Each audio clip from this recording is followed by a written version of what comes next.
जीवित परमेश्वर के प्रकोप के वचन।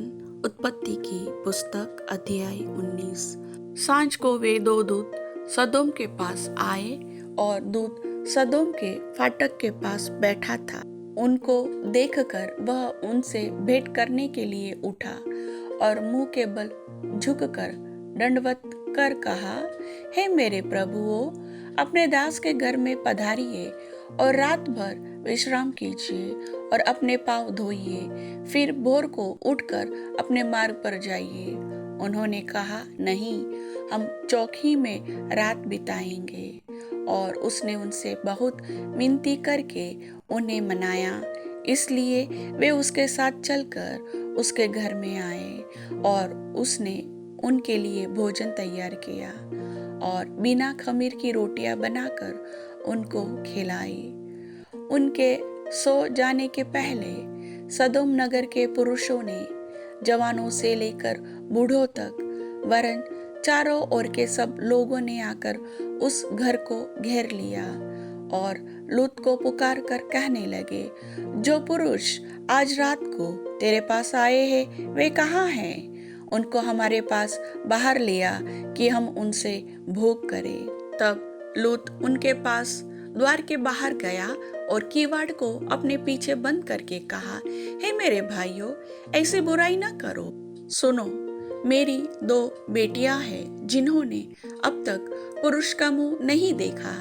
इच्छा हो तो मैं उन्हें तुम्हारे पास बाहर ले आऊं और तुमको जैसा अच्छा लगे वैसा व्यवहार उनसे करो, पर इन पुरुषों से कुछ न करो, क्योंकि ये मेरी छत के तले आए हैं। उन्होंने कहा, हट जा।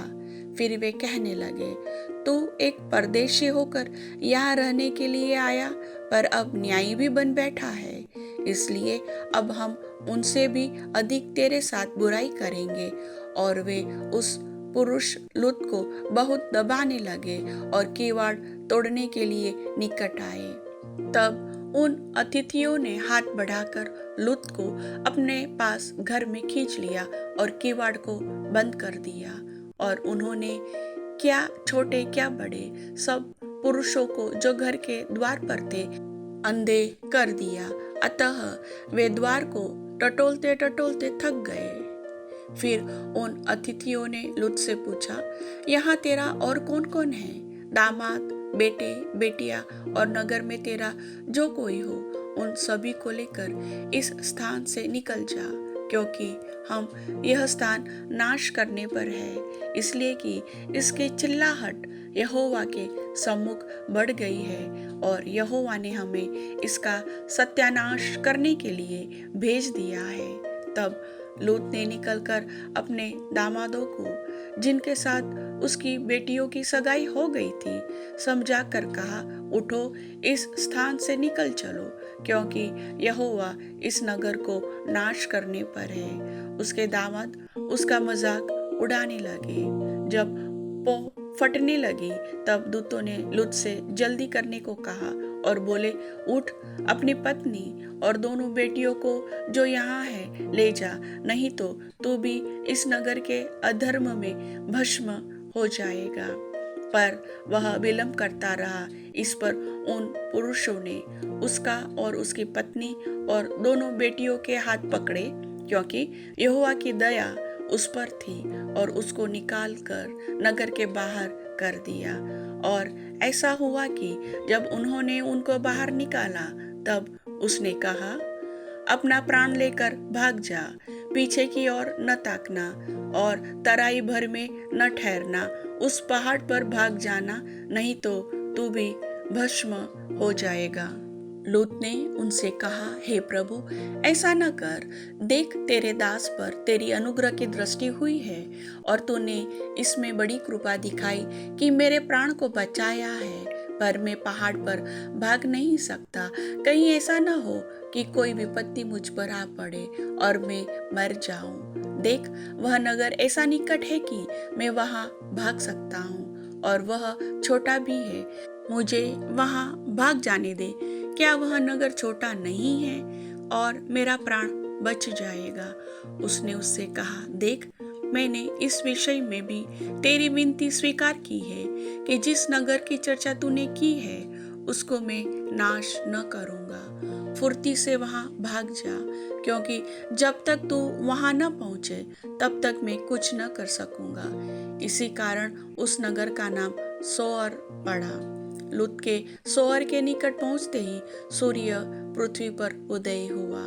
तब यहोवा ने अपनी ओर से सदोम और गमोरा पर आकाश से गंधक और आग बरसाई और उन नगरों को और संपूर्ण तराई को और नगरों के सब निवासियों को भूमि की सारी उपज समेत नाश कर दिया। लूत की पत्नी ने जो उसके पीछे थी पीछे मुड़कर देखा और वह नमक का खंभा बन गई। भोर को अब्राहम उठकर उस स्थान को गया जहां वह यहोवा के सम्मुख खड़ा था और सदोम और गमोरा और उस तराई के सारे देश की ओर आंख उठाकर क्या देखा कि उस देश में से धधकती हुई भट्टी का सा धुआं उठ रहा है। और ऐसा हुआ कि जब परमेश्वर ने उस तराई के नगरों को जिनमें लूत रहता था उलट पुलट कर नाश किया, तब उसने अब्राहम को याद करके लूत को उस घटना से बचा लिया। लूत ने सोअर को छोड़ दिया और पहाड़ पर अपनी दोनों बेटियों समेत रहने लगा, क्योंकि वह सोअर में रहने से डरता था। इसलिए वह और उसकी दोनों बेटियां वहां एक गुफा में रहने लगे। तब बड़ी बेटी ने छोटी से कहा, हमारा पिता बूढ़ा है और पृथ्वी भर में कोई ऐसा पुरुष नहीं जो संसार की रीति के अनुसार हमारे पास आए। इसलिए आ हम अपने पिता को दाख मधु पिलाकर उसके साथ सोए, जिससे कि हम अपने पिता के वंश को बचाए रखें। अतः उन्होंने उसी दिन रात के समय अपने पिता को दाख मधु पिलाया। तब बड़ी बेटी जाकर अपने पिता के पास लेट गई, पर उसने न जाना कि वह कब लेटी और कब उठ गई। और ऐसा हुआ कि दूसरे दिन बड़ी ने छोटी से कहा, देख, कल रात को मैं अपने पिता के साथ सोई, इसलिए आज भी रात को हम उसको दाख मधु पिलाए। तब तू जाकर उसके साथ सोना कि हम अपने पिता के द्वारा वंश उत्पन्न करें। अतः उन्होंने उस दिन भी रात के समय अपने पिता को दाख मधु पिलाया और छोटी बेटी जाकर उसके पास लेट गई, पर उसको उसके भी सोने और उठने का ज्ञान न था। इस प्रकार से लूत की दोनों बेटियां अपने पिता से गर्भवती हुई। बड़ी एक पुत्र जनी और उसका नाम मोआब रखा। वह मोआब नामक जाति का जो आज तक है मूल पिता हुआ। और छोटी भी एक पुत्र जनी और उसका नाम बेन अम्मी रखा। वह अम्मोन वंशियों का जो आज तक है मूल पिता हुआ। प्रभु वचन के सुनने वाले सभी भाई बहनों को समझ बुद्धि ज्ञान की आत्मा दे। आमीन।